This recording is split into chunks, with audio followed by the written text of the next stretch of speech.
È il 1° agosto del 1976 ed è un giorno che qualsiasi appassionato di Formula 1 non dimenticherà più. Niki Lauda, pilota austriaco dalla determinazione feroce, è avvolto tra le fiamme del Nürburgring, circuito di una pericolosità che va ben oltre la follia dei piloti di Formula 1 e non a caso chiamato l'Inferno Verde. È un giorno che cambierà per sempre la sua vita, un incidente terribile, sì, ma anche la storia straordinaria della sua lotta alla sopravvivenza, che diventerà poi leggenda. Oggi riviviamo insieme uno dei capitoli più drammatici ed eroici della Formula 1. Preparatevi, perché questo viaggio non sarà solo storia, ma una lezione di coraggio, passione e resilienza.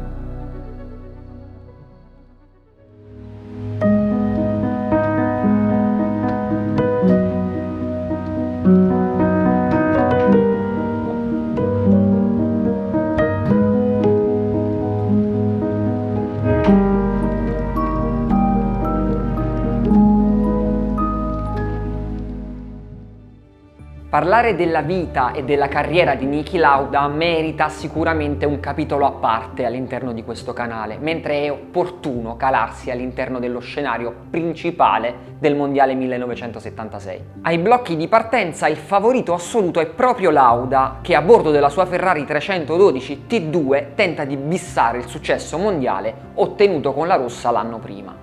Tra i pretendenti al titolo però spicca la figura non difficilmente riconoscibile di James Hunt, pilota tanto talentuoso quanto bello e dannato, che cerca il suo primo successo mondiale a bordo della McLaren. Niki Lauda e James Hunt probabilmente non suoneranno estranei neanche a quelli che non fanno parte della nicchia degli appassionati, probabilmente perché li hanno visti al cinema. Tutto merito di Ron Howard, che ha scelto di mettere su pellicola una delle sfide più intense non solo tra Ferrari e McLaren, ma dell'intera storia della Formula 1. È la storia di due figure distinte e distanti, con credo e comportamenti completamente agli antipodi. Tanto maniacale, freddo e professionale Niki Lauda, addirittura chiamato il computer per la sua cura maniacale della vettura e dei calcoli, tanto guascone, spavaldo e arrangiato James Hunt. Perché se è vero che minimamente in Rush la realtà viene romanzata, dentro una verità c'è. Hunt e Lauda sono completamente opposti, come luci e tenebre, e la stagione dunque promette spettacolo. Eppure quel mondiale fino al secondo giro del Gran Premio di Germania è un campionato senza troppa storia. Lauda fa suoi i primi due appuntamenti, rispettivamente in Brasile e Sudafrica, mentre a portare a casa la vittoria al terzo appuntamento negli States, a Long Beach, è il compagno di squadra in Ferrari Clay Regazzoni. A pochi giorni dal quarto appuntamento in Spagna invece accade qualcosa che fa presagire che per Lauda non sarà propriamente una stagione fortunata. Durante un lavoro che l'austriaco sta ponendo al termine intorno ai campi della sua residenza a Salisburgo, a bordo di un trattore, quest'ultimo gli cade addosso provocandogli diverse fratture. Si teme il peggio con il pilota che rischia di saltare l'appuntamento iberico, ma grazie alle cure del suo fisioterapista e a Ferrari che con i suoi meccanici gli crea un particolare cuscinetto di seduta per evitare dolori alla costola fratturata, Lauda prende parte al Gran Premio di Spagna e arriva secondo. Al primo posto e con il primo squillo del campionato c'è James Hunt. Lauda però ha la pelle durissima e nelle successive 3 gare porta a casa 2 vittorie, rispettivamente in Belgio e a Monaco, e un terzo posto in Svezia dietro Scheckter e Depailler. Nei 2 appuntamenti seguenti invece succede un po' di tutto. In Francia Hunt trova il suo secondo successo grazie anche al ritiro di Lauda, che accusa un problema al motore della sua Ferrari. Quell'anno però vengono scartati ben 2 GP dal conteggio finale, il peggiore tra i primi 8 dei 16 e il peggiore degli ultimi 8, e per Niki quindi non appare un problema. A Brands Hatch invece in Gran Bretagna succede il finimondo. Hunt vince, ma verrà squalificato, pensate, 2 mesi dopo, reo di aver sostituito la sua vettura danneggiata da un incidente dei primi giri con il muletto che aveva posizionato illegalmente in pista in seguito alla bandiera rossa. Ufficialmente quindi quel GP verrà assegnato a Lauda, arrivato secondo. Nelle prime 9 gare Lauda dunque ha 5 vittorie, 8 podi e si è ritirato appena una volta. La classifica quindi dice Lauda 61, Scheckter secondo a 30 e Hunt terzo a 26. Sostanzialmente Lauda ha più punti dei primi due inseguitori messi insieme. Sembra un campionato a senso unico, con il pilota austriaco che vola verso il secondo titolo iridato, ma alle porte c'è il Gran Premio di Germania e sta per cambiare tutto. Come nelle precedenti edizioni, anche nel 76 si corre al Nürburgring, circuito di 22 km che passa in mezzo ai boschi tra saliscendi continui, curve velocissime senza via di fuga, alberi a bordo della carreggiata e condizioni atmosferiche che mutano repentinamente. Appunto l'Inferno Verde, come rinominato dalla leggenda che narra che a disegnare quel tracciato fosse stato il diavolo in persona col suo forcone. Lauda, sostenuto anche da Fittipaldi e da altri piloti, si rivela completamente contrario a correre su quella pista che, a suo modo di dire, visti i progressi delle monoposto, è diventata ancora più pericolosa. Sembra quasi un presagio. A ridosso della gara avviene una votazione tra i piloti e alla fine si decide di correre. Niki intanto viene preso di mira dalla stampa che lo etichetta con la parola fifone. Viene sparsa la voce che Niki Lauda ha paura di correre. Il pilota, come scopriremo alla fine di questo racconto, quelle parole non le dimenticherà.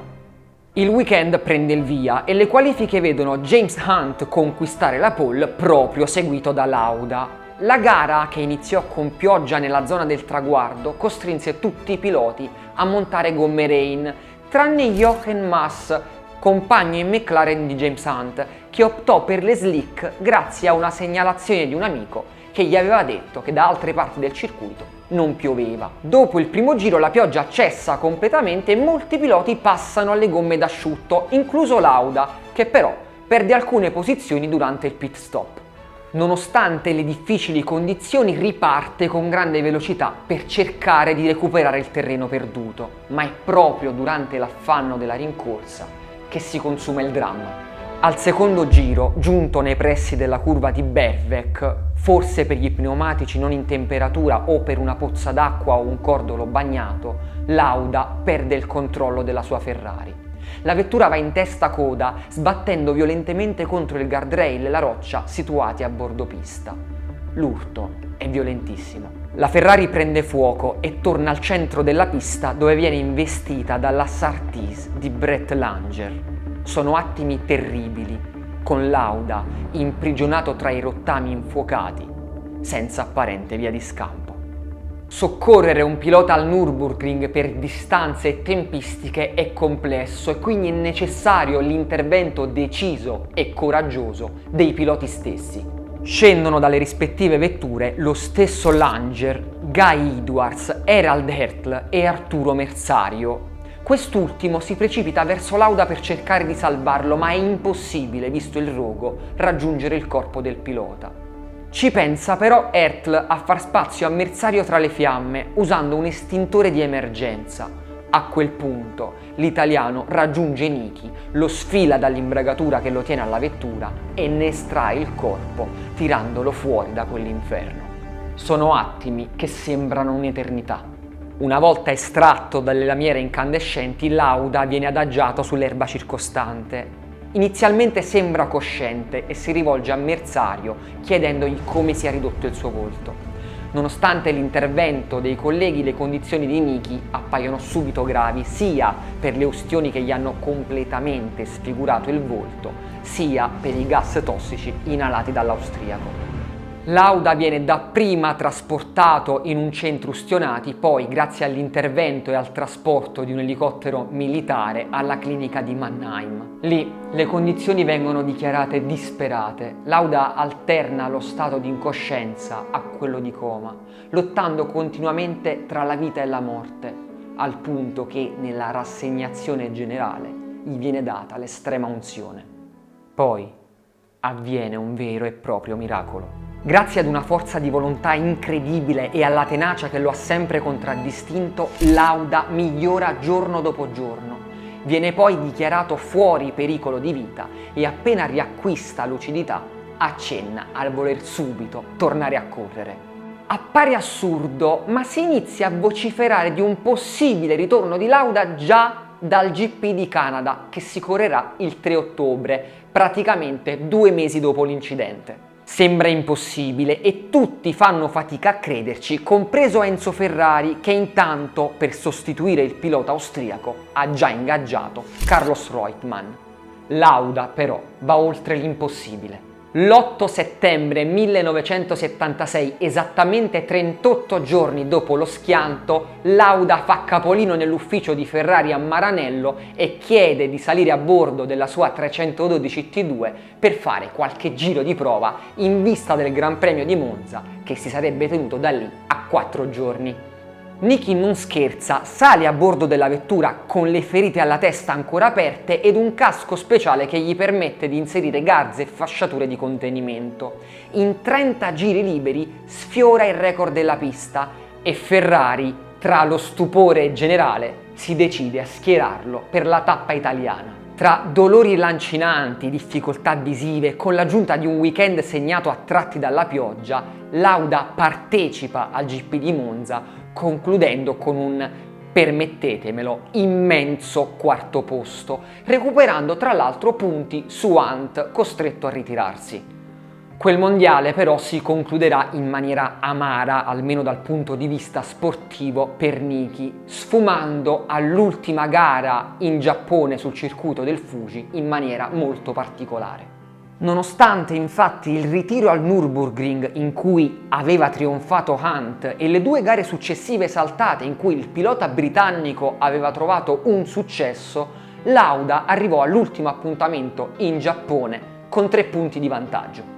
La domenica però venne giù un acquazzone di quelli che resero il circuito, che era la sua prima apparizione in Formula 1 e quindi anche sconosciuto ai piloti, sostanzialmente impraticabile. I piloti si dissero contrari a correre, ma Eccleston non volle sentire ragioni e con qualche ora di ritardo fece sì che il Gran Premio prendesse il via sotto il diluvio. Lauda, insieme a qualche altro pilota, percorse solo qualche giro per poi ritirarsi consegnando di fatto il mondiale ad Hunt. A quel punto Mauro Forghieri, responsabile tecnico della Ferrari, accorse da Lauda e gli disse di non preoccuparsi, che avrebbe detto alla stampa che il ritiro era dovuto a un guasto tecnico. Il pilota austriaco però gli disse di riferire la verità. Di pure che Niki Lauda è umano, non è un computer. Di che Niki Lauda ha avuto paura.